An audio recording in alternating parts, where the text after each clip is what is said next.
Gloire à Dieu. Alléluia. Que le Seigneur notre Dieu nous bénisse et qu'il nous garde.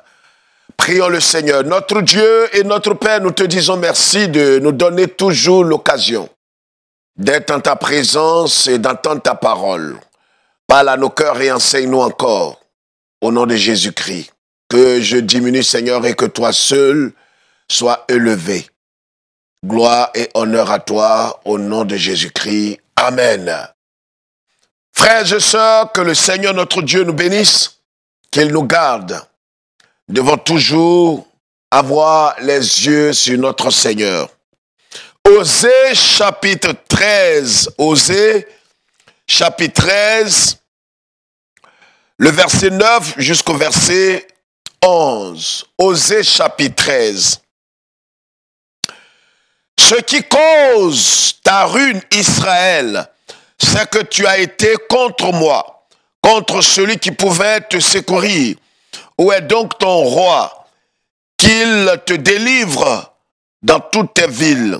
Où sont tes juges au sujet desquels tu disais, donne-moi un roi et des princes?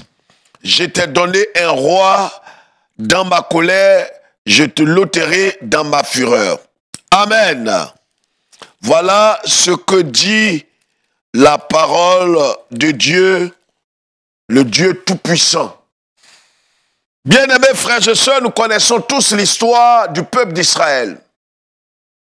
Comment Israël, en captivité pendant 430 ans en Égypte, a été délivré par le Seigneur l'Éternel Dieu, par le canal de Moïse, le prophète de Dieu. Dieu avait entendu le cri des enfants d'Israël qui souffraient en Égypte, qui étaient martyrisés, traumatisés. Et pendant des générations, jusqu'à ce que le Seigneur Dieu suscite Moïse. Et le Seigneur dira à Moïse, j'ai entendu la voix de mon peuple en Égypte. Va et délivre Israël. Et nous savons tous comment cela s'est passé par la main puissante du Seigneur, par des signes et des miracles. Le dernier de ces miracles que nous connaissons tous, la mort des premiers-nés. La mort des premiers-nés. Et ce jour-là, le Seigneur a délivré son peuple de la captivité. Et dans le cheminement, le Seigneur leur a dit, je vous donne un endroit, je vous donne Canaan, un lieu où coule le lait et le miel. Le Seigneur avait donné cette promesse à leur patriarche Abraham. Il a donné la même promesse à Isaac et à Jacob. Et Dieu réitère sa promesse. Notre Dieu est un Dieu de parole. Quand il parle, il exécute sa parole en son temps. C'est à nous d'être patients. Malheureusement, les enfants d'Israël, qui étaient sous le contrôle de notre Seigneur, Dieu lui-même dirigeait les enfants d'Israël. Il les guidait comme un bon berger guide ses brebis. Et le Seigneur les gardait, les protégeait, la providence était assurée. Mais à un certain moment, Israël, au temps du prophète Samuel, Israël a voulu lui-même avoir un roi comme toutes les nations, tous les peuples. Il voulait marcher comme les autres peuples. Il voulait ressembler à tous les autres peuples. Bien-aimés frères et sœurs, cette histoire doit nous interpeller. Nous tous qui sommes parvenus à la fin des temps, le Seigneur, l'Éternel Dieu nous interpelle. Et c'est pourquoi le Seigneur dit par la bouche de Saint Paul en Romains chapitre 12, il dit, je vous exhorte par les compassions de Dieu, ne vous conformez pas à ce siècle présent, mais soyez transformés par le renouvellement de l'intelligence. L'apôtre Jean dira, n'aimez point le monde ni ce qui est dans le monde. Si un homme veut aimer le monde, alors l'amour du Père n'est plus dans son cœur. Frères et sœurs, le thème que je voudrais partager humblement avec vous est intitulé « Dieu est-il avec vous ?» Dieu est-il avec vous dans votre choix? Dieu est-il avec vous dans votre décision? Dieu est-il avec vous dans ce que vous êtes en train de faire? Est-ce que vous avez la certitude que Dieu est avec vous? Avez-vous ce sentiment que le Seigneur l'Éternel, Dieu est avec vous? C'est important, frère. Nous avons eu des ennuis, des échecs, des frustrations.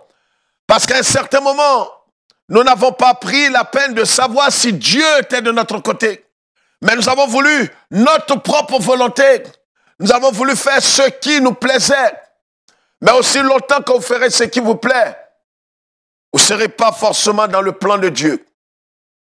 Et c'est pourquoi Dieu rappelle ici à Israël au temps du prophète Osée. Dieu dit à Israël ce qui cause sa ruine. Ésaïe, le prophète, l'a dit aussi aux enfants d'Israël. Et il leur a dit en Ésaïe 59, la main de l'Éternel n'est pas courte. Son oreille n'est pas due pour entendre nos cris, nos lamentations. Mais il y a une seule chose qui nous empêche. Pas les sorciers, pas les mystiques qui nous empêchent. Mais ce sont nos péchés, nos transgressions qui mettent une barrière entre nous et Dieu. Et le Seigneur l'Éternel Dieu dit à Israël, ce qui cause ta ruine, ô Israël, ce qui cause ta ruine, est-ce que nous pouvons faire véritablement un examen de conscience pour savoir qu'est-ce qui cause notre ruine? Qu'est-ce qui nous empêche? Quelle est la cause véritable de nos échecs, la cause véritable de tout ce qui nous arrive? C'est important pour nous, enfants de Dieu, si véritablement nous le sommes, si nous avons le témoignage du Saint-Esprit, que nous sommes nés de Dieu, nous devons à un moment donné savoir quelle est la cause. Et Dieu dit à Israël, la cause de ta ruine, la cause de ta déchéance, la cause de tes ennuis, c'est que tu as été contre moi. Comment est-ce qu'un homme peut-il être contre Dieu? C'est pourquoi la question, Dieu est-il avec vous? Parce que si Dieu n'est pas avec vous, c'est qu'il est contre vous. Si Dieu n'est pas avec vous, si vous n'êtes pas dans le plan de Dieu, c'est que vous-même vous êtes contre Dieu. Et si Dieu n'est pas avec vous, c'est qu'il est contre vous. C'est très important de le savoir. Si vous n'êtes pas dans le camp de Dieu, c'est que vous êtes opposé à Dieu. La question, est-ce que Dieu est avec moi? Est-ce que le Seigneur est avec moi? Est-ce que Dieu est de mon côté? Dans tout ce que j'entreprends, que ce soit le travail, le mariage, le voyage, dans tout ce que j'entreprends, est-ce que j'ai la certitude que Dieu est avec moi? Dieu est-il avec vous dans ce que vous êtes en train de faire? Le Seigneur dit en Osée chapitre 13, le verset 9, « Ce qui cause ta ruine, Israël, c'est que tu as été contre moi. » Contre celui qui pouvait te secourir, dit Dieu. Aujourd'hui, est-ce que ce n'est pas le triste portrait de plusieurs à la fin des temps? Est-ce que nous ne sommes pas contre le Seigneur, l'unique voie du salut? La Bible déclare, Actes des Apôtres, chapitre 4, « Il n'y a de salut en aucun autre nom, sous les cieux par lequel nous pouvons être sauvés si ce n'est le nom de Jésus. » Mais si nous sommes contre le Seigneur, qui est-ce qui pourra nous sauver? Si nous marchons contre la volonté du Seigneur Jésus-Christ, si nous marchons contre la volonté de Dieu, si nous sommes contre le Seigneur, le sauveur de notre âme, le sauveur de l'humanité, si nous sommes contre lui, quelqu'un dira, mais comment je peux être contre le Seigneur? Mais en vivant pas ta propre vie, en vivant selon tes propres forces, en vivant selon ta propre volonté. Quand tu fais ce que tu veux, comme tu veux, tu es contre Dieu. Et le Seigneur dit, celui qui pouvait te délivrer, c'est contre lui que tu t'attaques. Comment cela s'est-il passé? Dieu va aller dans les détails. Et le Seigneur leur dit, où est ton roi? Israël commence à comprendre qu'en vérité, il s'agit ici de Israël qui avait demandé en son temps au prophète Samuel. ils ont dit à Samuel, nous voulons être comme toutes les autres nations. C'est ce qui arrive aujourd'hui dans l'église de Dieu. Les gens disent, nous voulons être comme les autres. Nous voulons paraître comme les autres. Nous voulons nous comporter comme les autres. Nous voulons nous habiller comme les autres. Aujourd'hui, malheureusement, la déchéance, la décadence, la ruine commence à gagner l'église. On voit le monde, la perversion partout dans les milieux évangéliques. Pourquoi? Parce que nous voulons être comme les autres. Nous voulons marcher comme les autres. Nous voulons parler comme les autres. Nous voulons nous comporter comme les autres. Et pourtant, nous sommes enfants de Dieu. Nous sommes sur cette terre. Jésus l'a déjà dit. Nous sommes dans ce monde, mais nous ne sommes pas du monde. Et nous ne devons pas avoir l'esprit et la mentalité du monde. Malheureusement, c'est ce que nous sommes en train de voir. Et le Seigneur dit, où est ton roi? Israël était dans les problèmes, dans les liens. Israël était malmené.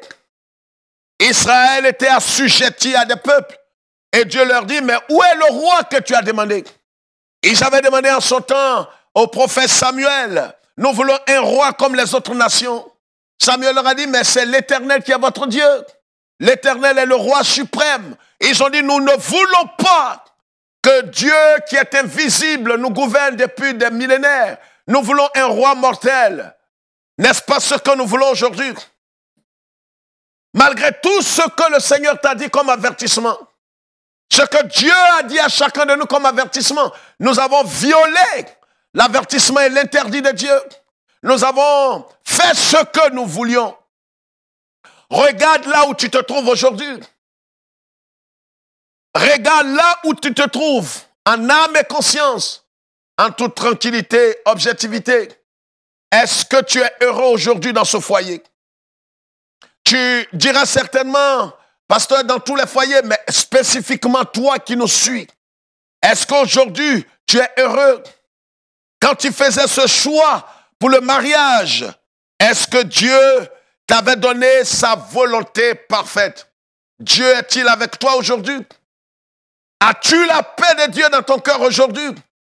Quand tu faisais le choix de ce service, le choix de ce pays, le choix de ton époux, de ton épouse, le choix de ce que tu as aujourd'hui comme travail, est-ce que l'Éternel Dieu a été consulté? Est-ce que Dieu t'a donné son approbation? Est-ce qu'il t'a donné son accord? Est-ce que tu étais dans la volonté du Seigneur? Certains vont jusqu'à forcer la main du Seigneur.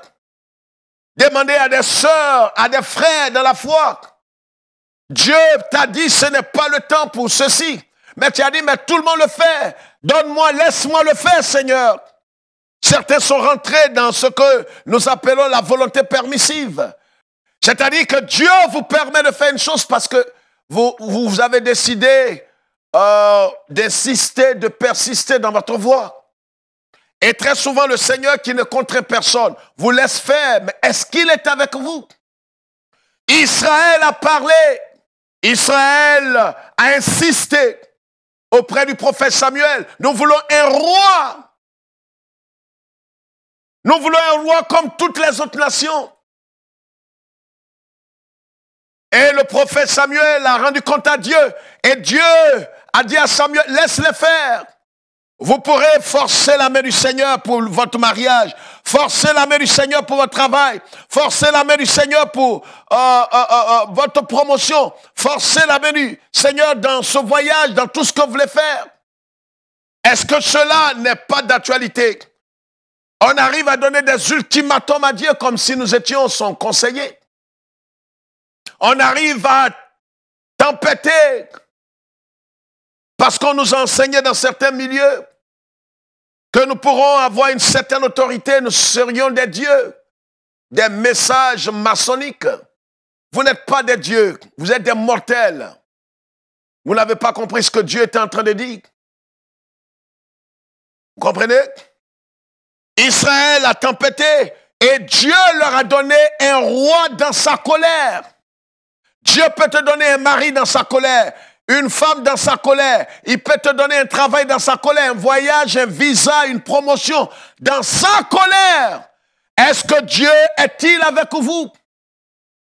Est-ce que Dieu approuve ce que vous êtes en train de faire? Réfléchissez. Est-ce que Dieu est avec vous dans ce ministère ou cette église? Oui, ça semble être bon, tout semble reluisant, tout semble glorieux. Mais est-ce que le Seigneur est avec vous? Avez-vous la certitude que Dieu cautionne? Dieu approuve cela. C'est important de le savoir, frères et sœurs. Et le Seigneur dit, où est donc ton roi qu'il te délivre? Dans toutes tes villes, où sont les juges au sujet desquels tu disais, donne-moi un roi et des princes? Je t'ai donné un roi dans ma colère. Voilà ce qui est clair. Dieu dit à Israël, je t'ai donné un roi, mais comment Dieu peut-il donner un roi dans sa colère? Parce qu'Israël a insisté, quand bien même Dieu ne voulait pas, quand bien même ce n'était pas la volonté de Dieu, Israël a insisté. C'est l'attitude de plusieurs croyants aujourd'hui. Dieu ne vous a pas donné sa caution. Il n'approuve pas la voie que vous empruntez. La voie pour ce mariage, pour ce travail, pour ce voyage, pour ce que vous voulez faire.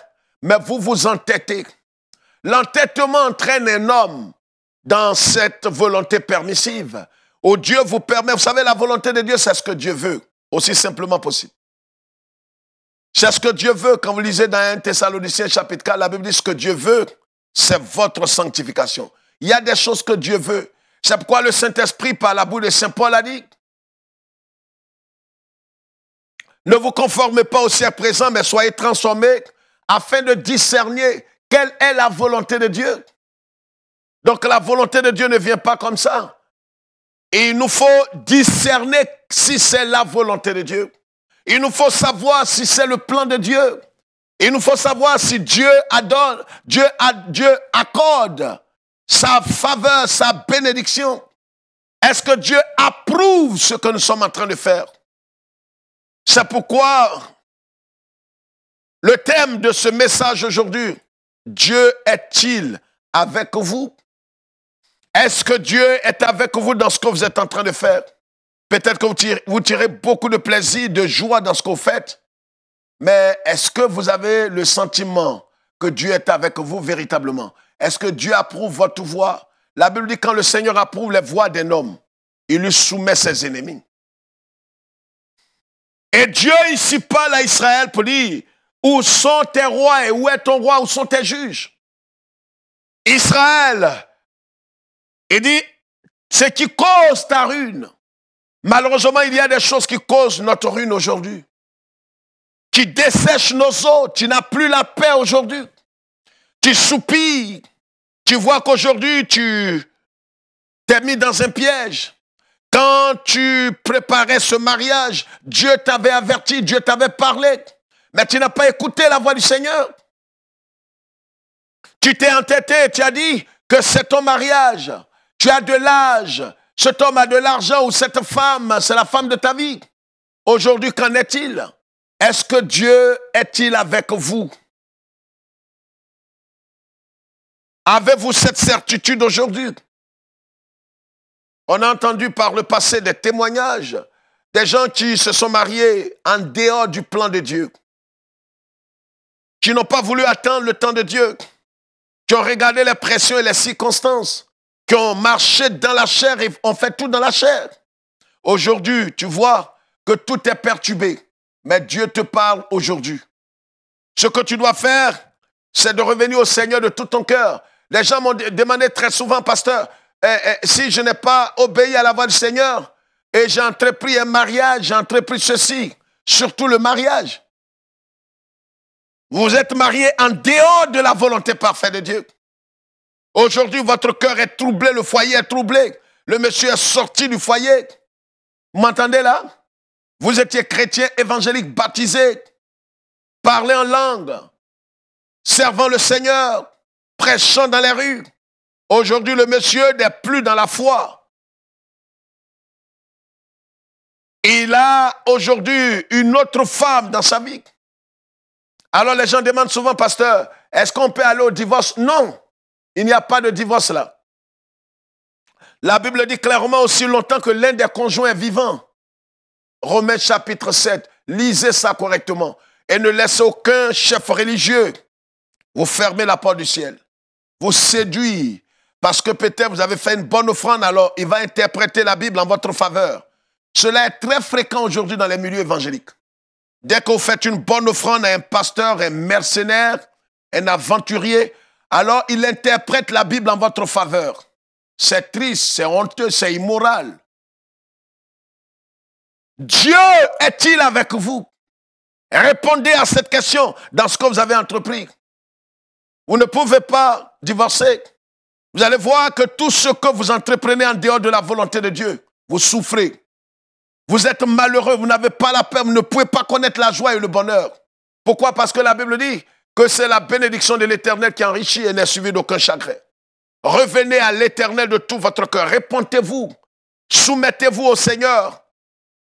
Soumettez-vous au Seigneur. Pour ce qui est du mariage, vous ne pouvez pas divorcer. À moins que ce soit dans un interdit. Peut-être vous avez épousé votre nièce ou bien votre propre sœur. Ça, ce n'est pas le mariage. Mais dans les autres cas, vous devez véritablement vous ressaisir. Dieu est-il avec vous? Israël a souffert parce qu'Israël avait choisi la volonté permissive. Dieu lui a permis, Dieu lui a donné un roi dans sa colère. Dieu peut vous donner un mari, une femme, un travail. Dieu peut vous donner un enfant, Dieu peut vous donner un voyage, un visa dans sa colère. Réfléchissez très bien. Ne forcez jamais la main du Seigneur. Ne faites pas comme Balaam, qui s'est entêté et est mort comme un chiffonnier. Que Dieu nous bénisse et qu'il nous donne l'intelligence de demeurer dans la volonté parfaite de Dieu. Restons dans la volonté du Seigneur et dans sa parole. Ne forçons pas la main du Seigneur et ne soyons pas impatients. Beaucoup sont impatients aujourd'hui parce que remplis de convoitise et de jalousie. Ils veulent être comme les autres. C'est ce qu'Israël a décidé. C'est ce qui a amené Israël à demander à Dieu, par le canal du prophète Samuel, de leur donner un roi.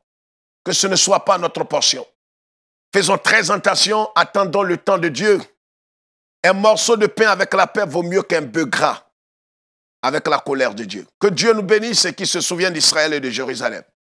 Nous vous aimons et le Maître nous aime tous par-dessus tout. Shalom.